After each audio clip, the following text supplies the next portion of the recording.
Clase número 1, conjunto de los números naturales. Unidad número 1, racionales. Profesora Estela Muñoz Vilches. Los números naturales son los que nos sirven para contar.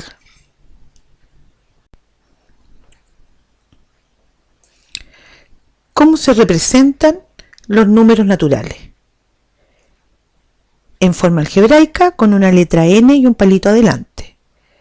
Como conjunto por extensión se nombran o se escriben todos los elementos del conjunto, partiendo por el 1, después sigue el 2, después sigue el 3, sigue el 4, sigue el 5, sigue el 6, pero como es infinito, colocamos 3 puntitos, que significa que esto continúa hasta el infinito. Y se encierra el conjunto entre llaves. Otra forma es representarlo geométricamente, el conjunto. Cada elemento se va representando con un punto. El primero representa el 1, tomamos cierta distancia y el otro punto representa el 2, tomamos la misma distancia entre el 1 y el 2 para colocar el tercero, luego colocamos el cuarto, el quinto y así sucesivamente. Pero como este conjunto es infinito, unimos estos puntos desde el primero, donde está el número 1, hasta el 5, con una figura geométrica llamada rayo o semirrecta. La flecha me indica que esto sigue hasta el infinito. Otra forma de representar los números naturales es con un diagrama de Venn. El diagrama de Venn significa que vamos a dibujar un círculo o una circunferencia o un cuadrado, alguna figura geométrica, y dentro de ella vamos a colocar los elementos del conjunto. Aquí dibujé una circunferencia y afuera escribí en forma algebraica la letra n con el palito, que significa que adentro van a estar los elementos que pertenecen al conjunto de los naturales. O sea, el 1, el 2, el 3, el 4, el 5 y puntito, que esto continúa. Hasta ahí, cómo se representan los naturales. Pero recordemos que nosotros vamos a seguir viendo conjuntos numéricos. Por lo tanto, a continuación les voy a mostrar hasta dónde vamos a llegar. Entonces, aquí están los naturales, pero además hay otros conjuntos. Nosotros recién estamos situados aquí. Eso es lo que estamos estudiando en la clase 1. Solo lo que está pintado de verde, que representan los números naturales.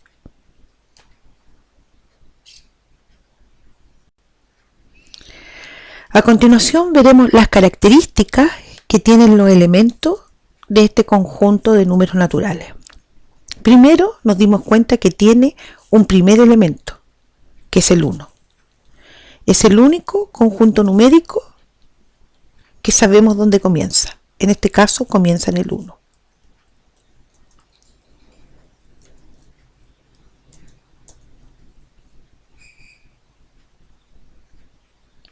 Otra característica es que el conjunto es infinito. Sabemos dónde parte, porque tiene primer elemento, pero no dónde termina. Por lo tanto, la cantidad de elementos es infinito. Otra característica es que el conjunto de los números naturales es discreto, es decir, los números son consecutivos. ¿Qué significa esto? Que tiene un sucesor. Por ejemplo, el sucesor del 1 es el 2, del 7 el 8, del 15 el 16. Y entre dos números consecutivos, ejemplo, entre el 2 y el 3, no existe otro número natural. Y la última característica del conjunto de los naturales, subconjunto de los números naturales. Los más importantes son los pares, que se puede escribir en forma algebraica como 2n o 2 por algo. Los impares, que se pueden escribir en forma algebraica de la forma 2n más 1, o 2 por alguna letra, la que ustedes quieran, más 1. Y los primos. Los primos, recordemos que son aquellos números que tienen solo dos divisores. el 1 y el mismo número. El 5, por ejemplo, solo lo divide el 1 y el 5. Son dos divisores. El 1 no es primo. ¿Por qué? Porque tiene un solo divisor, el 1. Y tiene que tener dos divisores solamente. Otro subconjunto de los números naturales son los múltiplos y los divisores. Recordemos que los múltiplos son, como ejemplo práctico, las tablas. Los múltiplos del 2 son la tabla del 2, pero no, la tabla del 2 no termina en 2 por 10, continúa hasta el infinito. Por lo tanto, los múltiplos son infinitos. Los divisores de un número es lo mismo que los factores de un número. Porque si yo digo, ¿cuáles son los divisores del 6? Estos van a ser el 1, el 6, el 2 y el 3. Y estos también son los factores, además de divisores del 6. Por lo tanto, la cantidad de divisores es finita, termina. Los múltiplos es infinito. Por eso entonces que nosotros, como los múltiplos son infinitos, podemos calcular el mínimo como un múltiplo, el más pequeño, pero no el más grande, porque no sabemos cuál es.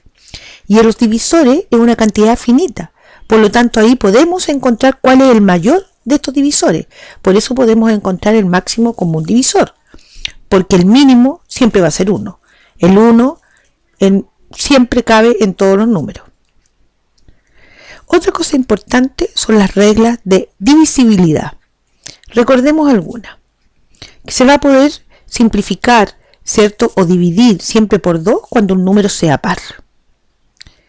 Por 3 cuando la suma de los dígitos que forman la cifra da 3 o cualquier múltiplo de 3.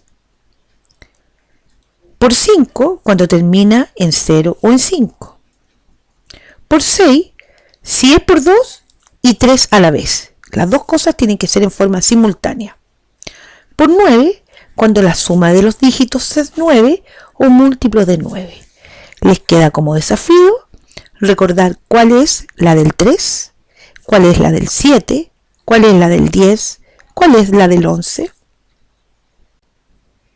Ejemplos. Múltiplos del 8. Divisores del 8. Para los múltiplos del 8, ¿ya? Vamos a realizar la tabla del 8 y divisores del 8 vamos a descomponer el 8 en factores. Y lo tercero es encontrar el valor de m, de esa letra, para que el número de 4 cifras, o sea, el número que sigue es 5200, ¿cuánto? O 10, 11, 12, 19... Entonces m es el que yo debo descubrir de tal manera que esa cifra sea divisible por 6. Los múltiplos del 8 entonces. Tabla del 8. 8 por 1, 8. 8 por 2, 16. 8 por 3, 24. Y colocamos puntitos, puntitos, porque esto continúa hasta el infinito. Pero para los divisores del 8, sabemos que el 8, ¿cierto? Cabe el 1, cabe el 8, obviamente. Siempre va a caber el 1 y el mismo número del que estamos buscando. Entonces el 1 y el 8. Pero además el 8 es par, por lo tanto cabe el 2. También cabe el 4. Entonces aquí tengo los divisores que son el 1, el 2, el 4 y el 8. Por lo tanto acá es finito. Lo que decíamos anteriormente. Los múltiplos siempre va a ser un conjunto infinito y los divisores siempre va a ser un conjunto finito. Aquí, si lo escribo en forma ordenada los divisores, se cumple que si yo multiplico el primero con el último, me da 8, y si yo multiplico los dos del medio, ¿cierto? Me da 8. Para encontrar ahora el valor de m, debemos recordar las reglas de divisibilidad. Entonces, para eso, la cifra tiene que ser par. Por lo tanto, significa que m, ya que es la unidad en este número de 4 cifras, significa que puede ser 0 o puede ser 2 o 4 o 6 u 8. 0, 2, 4, 6, 8. Por lo tanto, hasta el momento tengo 5 posibilidades. Pero además, si yo voy reemplazando primero por 0, tengo que sumar los 4 dígitos y ver si me da un número múltiplo de 3, que es la segunda condición que debe cumplir. Entonces, si yo escribo el 0, ¿cierto? 5 más 2 son 7, más 1 es 8 y más 0 sigue siendo 8, por lo tanto no me va a servir el 0. Si coloco el 1, lo reemplazo por 1, me queda 5, 6, 7, 8, 9. Por lo tanto, ¿cierto? Eso es si coloco el 1, pero el 1 no lo puedo colocar en la M. ¿Por qué? Porque resulta que el número tiene que ser par. Por lo tanto, salto al 2. 2 entonces, me queda 5, 6, 7, 8, 9, 10. No suma un múltiplo de 3. Entonces, ya sabemos que el 2 no es, el 3 no puede ser. Entonces, sigamos con el 4. 4 y 1, 5, 5 y 5, 10, 12. Entonces, el 4 sí puede ir ahí. Continúa tú con los demás para ver si hay más de una solución.